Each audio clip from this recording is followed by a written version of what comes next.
Assalamualaikum warahmatullahi wabarakatuh. Jumpa lagi di petualangan Kanjeng Romo Raden Mas Gus Wawan Anom Pramuja dalam acara podcast di Gus Wawan Official.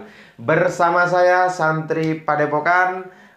Malam ini para sahabatku dimanapun kalian berada, para saudaraku dimanapun kalian berada, tak lupa doa kami untuk panjenengan semua kalian pada malam hari ini dalam keadaan sehat walafiat. Doa terbaik dari kami buat panjenengan semua fansnya Kanjeng Romo, subscriber, para pencinta YouTube, dan untuk semuanya tak lupa kami selalu mendoakan kalian dimanapun berada. Oke para saudaraku dimanapun kalian berada, pada video ini beda sekali dari video-video sebelumnya di channel kami. Nah, spesial untuk malam ini kami akan mengadakan podcast atau ngobrol-ngobrol bareng bersama salah satu pasien yang sekarang saat ini sudah menjadi santrinya Kanjeng Romo, yang awal mulanya dulunya belum kenal Kanjeng Romo dan sekarang sampai saat ini sampai jadi santrinya. Bagaimana perjalanannya beliau, gimana ceritanya beliau, mari kita ungkap, tanya-tanya, ngobrol-ngobrol bareng sama beliau ya. Kita undang langsung saja. Alhamdulillah. Assalamualaikum. Waalaikumsalam warahmatullahi. Baik para saudaraku dimanapun kalian berada, ini saya undang langsung. Perkenalkan, namanya siapa? Ferry. Oke, sebelum kita perkenalan sama salah satu santrinya, yang awal mulanya beliau adalah salah satu pasien. Sebelum kita melanjutkan ngobrol-ngobrol ini, mari kita kasih kesempatan untuk memperkenalkan diri buat panjenengan. Monggo, Mas Ferry. Assalamualaikum warahmatullahi wabarakatuh. Waalaikumsalam warahmatullahi wabarakatuh. Terima kasih sudah bukan mengundang ya, sudah mengajak silaturahmi. Iya. Mas Riko. Nama saya Ferry dan saya dari Jember, Jawa Timur. Dan pada kesempatan ini saya ingin berbagi cerita tentang awal mula berobat di Kanjeng Romo, tapi di cabang Jember, Jawa Timur, sampai menjadi santrinya Romo, bahkan sampai datang ke Padepokan dan mengenal Romo, bertemu langsung dan santri-santri sepuh yang lainnya. Oke. Sebelum kita melanjutkan ke babak sesi tanya jawab, beliau ini adalah salah satu pasien yang kemarin videonya kita upload. Bisa cek kemarin tanggal 29 ya kalau nggak salah ya. Ada part 1, part 2 yang judulnya Kiriman Santet Jawara. Nah, beliau adalah salah satu pasiennya.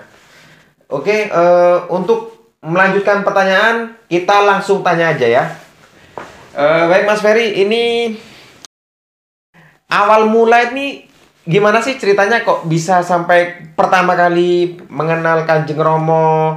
Apa lewat sosmed, apa dengar-dengar dari orang, apa lihat di Facebook atau di YouTube atau segala macam? Gimana sih ceritanya awal mulanya? Awal mula di YouTube. Oh, di YouTube. YouTube. Suka lihat. Itu dari tahun berapa Mas Ferry? Masih lama itu. Pokoknya yang Romo masih sering ke sana kemari. Oh, di zaman JPTB bukan? Jadi beliau adalah fan dulu masih zamannya JPTB ya, kan Romo yang lagi berpetualangan. Beliau sudah mengikuti sejak lama sekali dan sampai saat ini beliau alhamdulillah masih mengikuti, bahkan jadi santrinya ya. Terus dilanjut Mas Ferry, asal mulanya setelah mengikuti atau melihat YouTube itu gimana? Ya kan banyak nih channel yang hampir sama ya, maksudnya yang iya, juga betul sekali. spiritual. Cuman kalau pas Gus Wawan atau Romo ya sekarang, kalau pas Romo ngupload itu yang ngikutin, terutama pas di berpetualang kemana. Soalnya bedanya itu pertarungannya itu yang sampai habis-habisan. Iya. Ya di sana sih, terus ngikutin lah pokoknya ya sampai sekarang ya, terus ngikutin, apalagi kan sampai jadi santrinya Romo. Oh gitu. Terus kenapa kok pertama kali langsung ke Gus Wawan atau ke Padepokan untuk berobat? Kan dulu memang ceritanya berobat lah ya. Kan padahal di Jawa, di daerah sini nih banyak sekali ustadz, paranormal, bahkan dukun, itu kan banyak sekali. Kenapa kok jauh-jauh sampai melewati pulau? Padahal perjalanan ini udah hampir hampir 24 jam ya kalau nggak salah kalau naik kendaraan darat ya. Itu kok jauh-jauh sekali ke sana. Padahal di sini ya banyak. Kok nyampe sana? Apa sih yang buat Mas Ferry itu tertarik? Yang buat menarik itu apa sih?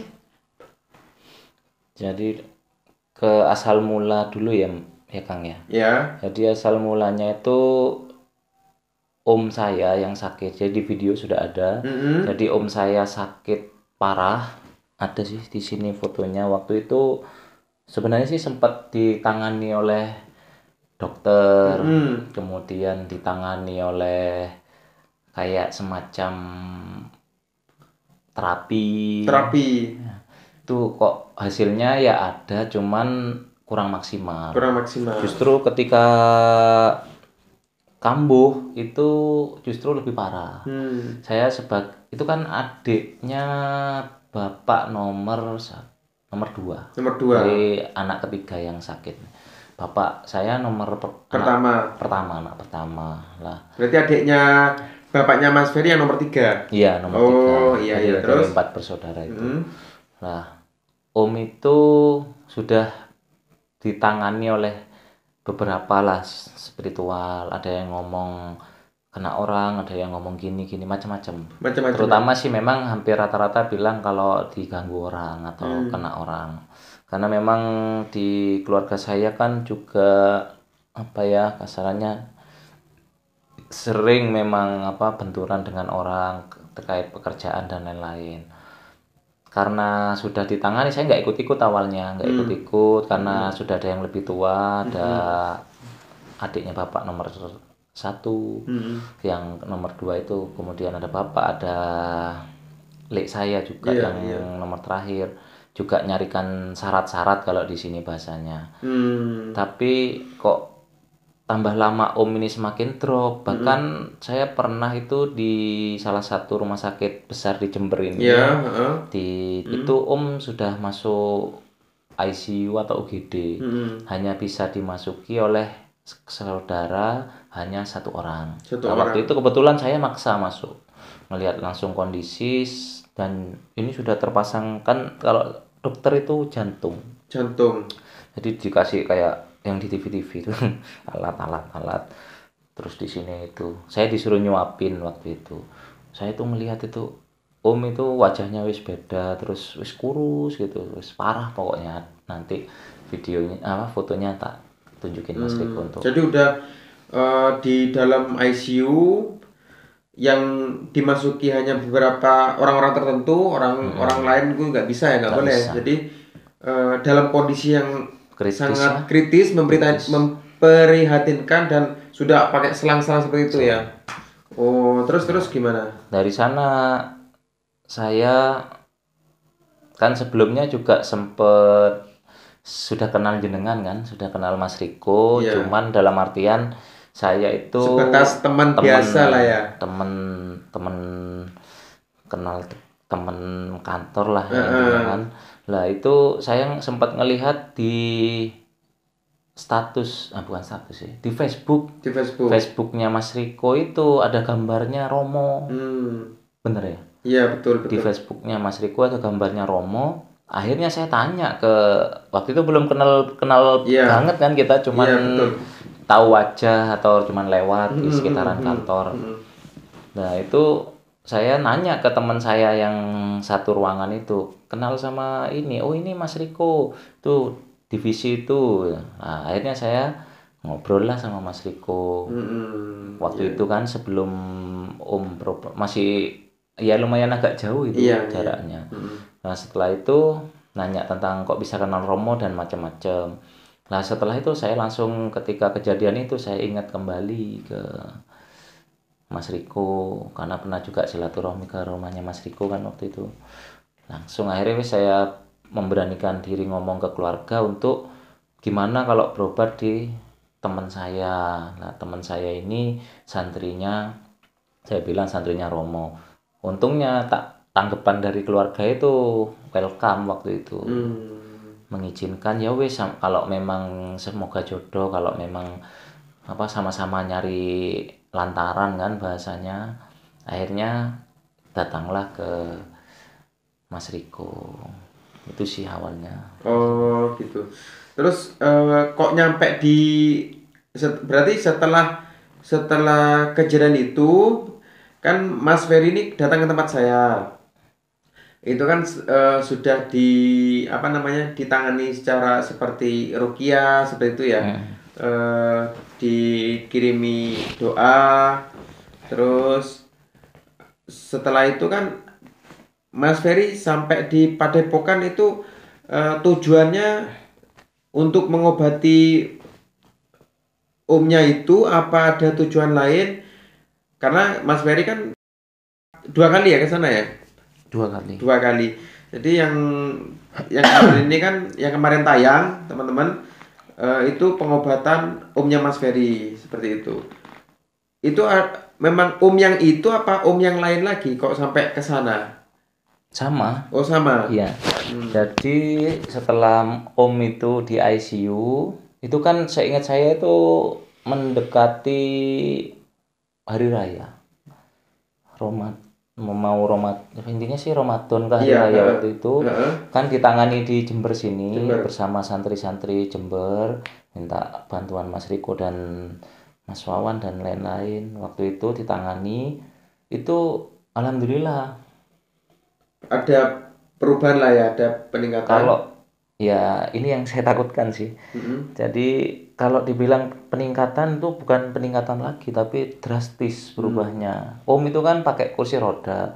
Setelah ditangani dari sini, dibikinkan air, dikasih penawar seperti video-video yang biasa tayang, itu drastis. Om sudah nggak pakai kursi roda.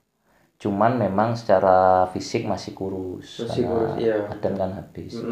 Nah, setelah itu Om sudah sampai keluarga itu kaget, Bu.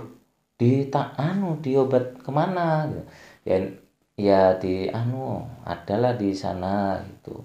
Sampai keluarga itu rasanya wis sangat sangat kaget dan nggak nyangka dengan kejadian dropnya Om yang seperti itu. Sudah ya dibilang putus asa, ya adalah rasa putus asa. Nah, setelah kejadian itu udah agak lama setelah ditangani, tiba-tiba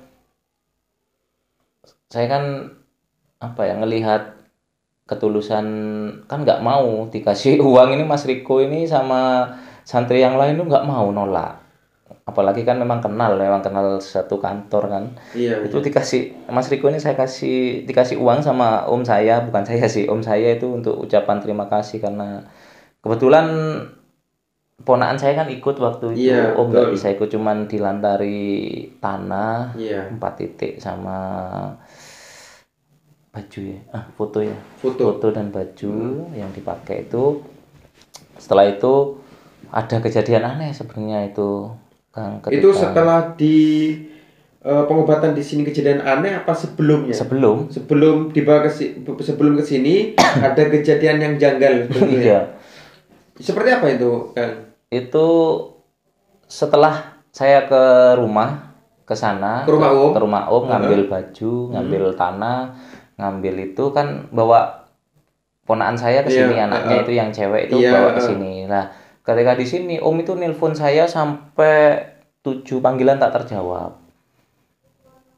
Karena kita kan sibuk lagi penanganan penjenengan, saya sama ponakan itu nggak fokus sama HP. Iya betul. Nah, setelah selesai saya telepon balik. Itu katanya di rumahnya Om itu bau wangi. Pokoknya wangi, nggak kayak biasanya baunya nggak enak, kayak anyir kadang, tapi ya tiba-tiba nanti bau kayak amit ya, kayak bangkai apa. Tapi pas itu bau wangi gitu.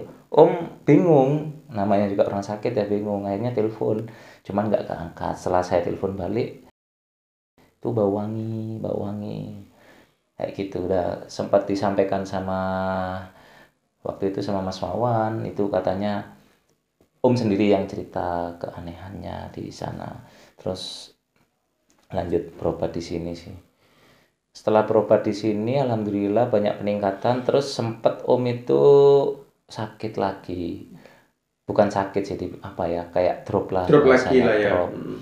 Tapi nggak langsung drop parah banget, Mm-mm. cuman drop dan sempat ngubungi saya lagi melalui ponakan itu sama Lek yang cewek dari Iya, adiknya lah. iya. Tunggu, coba Ome di anu Le, dilihat lagi.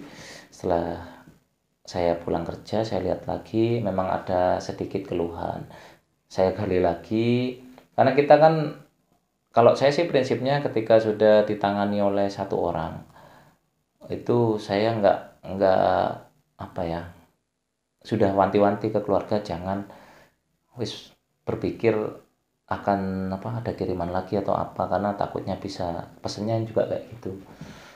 Nah, cuman waktu itu memang di rumahnya itu kayaknya memang kurang enak dan Om kelihatannya drop. Akhirnya saya tanyakan lagi ke jenengan waktu itu. Nah, setelah itu agar lebih tuntas lagi sekalian silaturahmi dan memang saya ada niat, akhirnya saya berangkatlah ke Padepokan untuk menyelesaikan. Oh, seperti itu. Di setelah perjalanan dari awal sampai saat ini, itulah penjelasan dari Mas Ferry yang, oh iya Mas Ferry, saya mau tanya, apa sih motivasi atau Oh iya. visinya Mas Ferry kok jadi santrinya Kanjeng Romo tuh apa sih? Yang buat kretek hati nih Mas Ferry pengen jadi nyantri itu apa sebenarnya? Kalau saya sih yang paling bikin kreteknya untuk jadi santri itu apa ya? Kalau lebaynya itu ya, terharunya itu ngelihat teman-teman tulus, kan awalnya di sini ya. Iya, Nah, di betul. sini nih waktu di cabang ini ngelihat ketulusan dari santri-santri cabang yang menangani om saya dengan susah payah waktu itu, apa dengan pertempuran kayak ya, baru itu sih saya lihat secara langsung ya, kan biasanya lihat videonya Romo ataupun video dari yang lain. Nah, itu ketulusannya teman-teman setelah selesai nangani dan macam-macam itu kayak yang nggak ada apa-apa, maksudnya itu kayak yang ya udah wis ini jalan jalan yang saya pilih, saya nggak mau apa-apa, nggak anu apa-apa. Kalau sekarang kan banyak yang amit ya, yang narif sekian. Kalau di cabang sendiri apalagi di Romo ya kan pasti dari Romo ke bawah kan, ke santri, ke Mas Riko, ke santri cabang yang lain itu nggak ada ini sekian, nggak ada. Justru kita sendiri yang bingung yang mau ngasih itu gimana, sampai dipaksa Pak, sampai saya paksa-paksa bahkan tetap nggak mau.